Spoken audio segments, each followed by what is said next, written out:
Эми мына ушул гонорарлар канча жетсе болот, кантип директор болсо болот, дагы тагыраак, дагы көбүрөөк талкалап көрүп кетели. 1 кошуу 1 барабар 1111 деген цифраны көрүп атса, бул жалганда турабы? 1 кошуу 1 бул андай болбойт, ал 2 болот көбүнчө. Бирок геометриялык прогрессиянын мыйзамында дал ушундай болот экен, азыр көрүп кетели. Кантип 1 кошуу 1 2 эмес, көп болуп кетет, 11 болуп кетет дейли, 111 болуп кетет, көрөлү.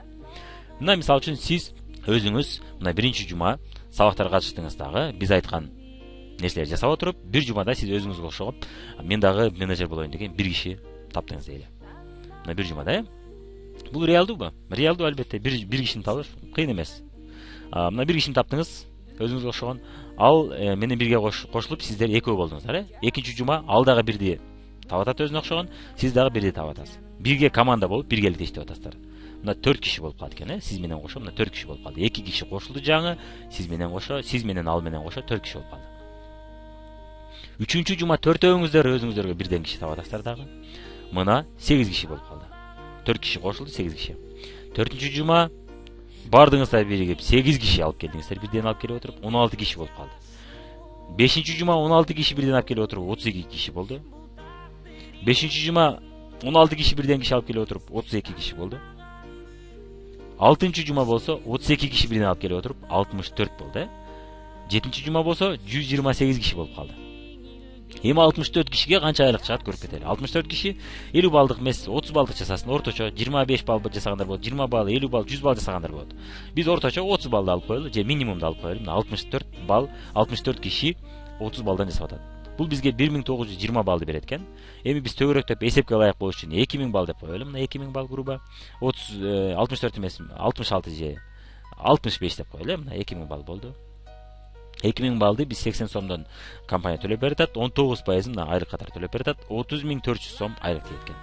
Мына 64 киши менен, 128 киши менен болсо 3840 балл болот экен. Сиз директордон да жогору балл жасап калат экенсиз. Сизге 70 000 айлык чыгат экен. Мына 70 000 айлык. 70 000 айлык үчүн адамдар 10 жыл иштесе керек, 10 жыл бою стаж алса керек. 70 000 айлык үчүн. Бул өтө чоң жакшы айлык деп эсептелет. Сиз мына өзүңүз план коюп алып, жарым жылда жетсеңиз, жарым жылда, 1 жылда жетсеңиз, 1 жылда боло берет. Эгерде могул мисалдагыдай 7 жумада жетсеңиз, 7 жумада боло берет. Бул эми мисалда, мына мисалда биз 1 жума деп көрсөтөбүз, Чында бул 6 айга айланышы мүмкүн, 4 айга, 5 айга да айланышы мүмкүн. Мына 4-5 айда ушул айлыкка чыккандарды көрүп атабыз. Бул реалдуу эле нерсе. 8 жума, 8-чи жума 256 киши болду, 9-чу жума 512, 10-чу жума 1000 киши болду.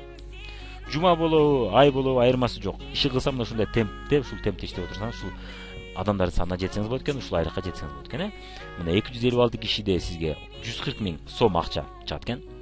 512 кишиде сизге мына 282 000. Мына 200 000 табам десеңиз, мына 500 киши.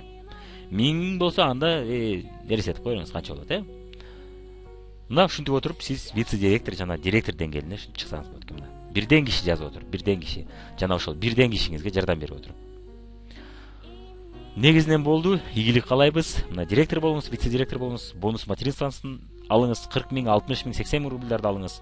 Ал үчүн албетте иштеш керек. Эч жерде бекер тамак жок. Менет кылып иштеп отуруп ушуга жетсеңиз болот. Ал үчүн сиз сөзсүз сизди чакырган адамга кайрылыңыз, ошол адам менен команда болуп иштеңиз. Анын үстүндө наставниктер бар, наставниктер кайрылып, наставниктериңиз менен бирге иштеңиз. Команда менен гана ушул айлыктарга жетсе болот. Мына могу сүрөттөгүдөй, мен ойлойм, арадан убакыт өтүп сиздер дагы чек кармап сүрөткө түшөсүздөр. Мага рахмат айтып, бизге рахмат айтып, албетте башкаларга дагы бизге окшоп жардам бере баштайсыздар. 30 000, 40 000, 50 000 сом айлыкка чыгууга, же 100 000 сом айлыкка чыгууга. Уландысы бар. Кийинки сабактарда дагы биз дагы көбүрөөк талкалайбыз. Эгерде кызыксаңыз дагы көрсөңүз болот.